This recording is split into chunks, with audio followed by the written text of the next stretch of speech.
মাদকের বিরুদ্ধে মাদকের বিরুদ্ধে। আসসালামু আলাইকুম সম্মানিত দর্শক, আমরা এখন এসেছি বরকল ইউনিয়নের 1 নম্বর ওয়ার্ডে। এখানে মুরব্বী এবং বয়োজ্যেষ্ঠ সহ ইয়াং সমাজ একত্রিত হয়েছে। তাদের একটাই দৃঢ় প্রতিজ্ঞা এবং একটা প্রতিবাদী কণ্ঠস্বর। এখানে কোনো মাদক বা কোনো অনৈতিক কোনো কর্মকাণ্ড চলবে না। ওরা আজকে ঐক্যবদ্ধ ঐক্যবদ্ধ হই। ওনারা জানান মাদক সামাজিক ব্যাধি, এই ব্যাধি তো পরিত্রাণ পাইবার লাই। আর বেগুন সমাজ সচেতন যারা আছি তারা বেগুন ঐক্যবদ্ধ হই। আর এলাকার মুরব্বী হল ঐক্যবদ্ধ হই। আর যুব সমাজ হল ঐক্যবদ্ধ হই। আর চাই আর এলাকার তো মাদক সম্পূর্ণভাবে নির্মূল করি একমত আছি। আর দ্বিতীয় হোটেল দি দরিদ্রল্লি যার বই হোক, যে ব্যক্তি হোক, যে তো বড় প্রভাবশালী হোক, দরিদ্রল্লি করলে আপনি কি করিবে, ট্যাং টুং আজ ভাঙি ফেলিবে। ভাঙানোর পরে তারপরে থানা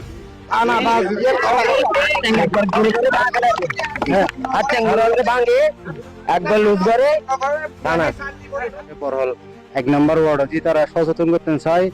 নেক্সট টাইম ওনারা ফুল নগরীয়, যেহেতু বরহলের একটা ঐতিহ্য আছে, ঐতিহ্য এনারা ধরে রাখতেন চাই।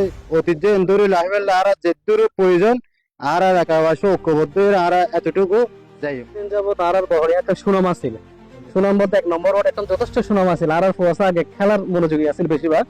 এখন বিগত 2-4 বছর ধরে আসলে বাড়িঘর শহর আসছিলাম, বাড়িঘরে দেখানো করা দিয়ে ফোয়াশা বেশিরভাগ এখন ইয়াবা এ ধরনের এগুলো বেশি আসক্ত হই। এর একমাত্র মূল হারণ আর সমাজ নষ্ট হবার হারণ দি। আর সমাজের সচেতন মানুষ হলে এখন সমাজের দূরে সরে গিয়ে শুধু আর হদ্দি মনে করেন আর কি পাই ইবে হদ্দা ওরে কি পাই, তাহলে এভাবে গণনা করে আর সমাজ আরো দিন দিন কি নষ্ট হয়ে যাবে।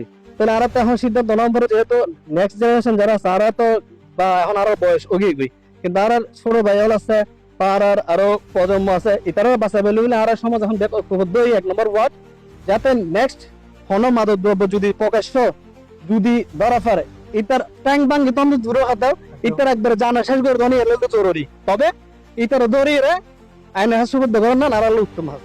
আনোয়ারাই দেখেছি একটি ছেলে নেশাগ্রস্ত অবস্থায় আপন মাতা পিতাকে হত্যা করেছেন। এটা অত্যন্ত দুঃখের বিষয় বর্তমান প্রজন্মের জন্য। এটা শুধু সামাজিকভাবে আমরা ঐক্যবদ্ধ হয়ে প্রতিরোধ করলে হবে না, আমরা আপন আপন পরিবারের কাছে নিজের সন্তানদেরকে কোথায় যাচ্ছে সবাই নিজ নিজ দায়িত্ব তাদের খোঁজখবর নিতে হবে। মাদক এটা হচ্ছে সামাজিক ব্যাধি, এটা প্রজন্মকে ধ্বংস করার একটি মূল কারণ। তো সকলেই আমরা ঐক্যবদ্ধ হয়ে আজকে সমাজের সর্বস্তরের মুরব্বী, যুব সমাজ, ছাত্র সমাজ একত্রিত হয়ে যুব সমাজদেরকে কিন্তু আপনাদের চোখে চোখে রাখতে হবে। আমি শুধু আমার এলাকার কথা বলতেছি না, পুরো আমাদের আশেপাশে ডানে বামে যেদিকেই তাকাই না কেন আসলে মাদকের এই বিস্তার কঠিন আকারে বিচলিত হয়ে গিয়েছে। তো এগুলো আমরা যেদিকে যাকে যেখানে পাবো ওখানে যদি জায়গায় প্রতিহত করতে না পারি আমরা এই সমাজকে বাঁচাতে পারবো না। আমরা আগে নিজের ঘরকে ফোকাস দেব।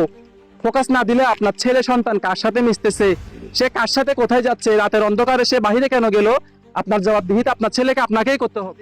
ভাই ওনারা আগে যা করলেন ওনারা ছাড়ি দেন।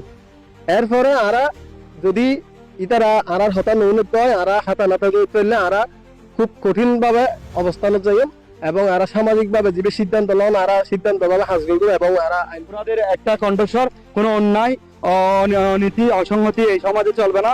ওরা সবাই মুরব্বী এবং তরুণ সমাজ ঐক্যবদ্ধ হয়েছে। এখানে যে কোনো মাদক বা ইয়াবা যা বা যে কোনো ইফটিজিং প্রত্যেকটা অনৈতিক কাজের বিরুদ্ধে আজকে ওরা স্বেচ্ছাচার ভাবে ওরা এখানে ঐক্যবদ্ধ হয়েছে। তাদের এই প্রতিবাদকে স্বাগত জানাচ্ছি। ধন্যবাদ।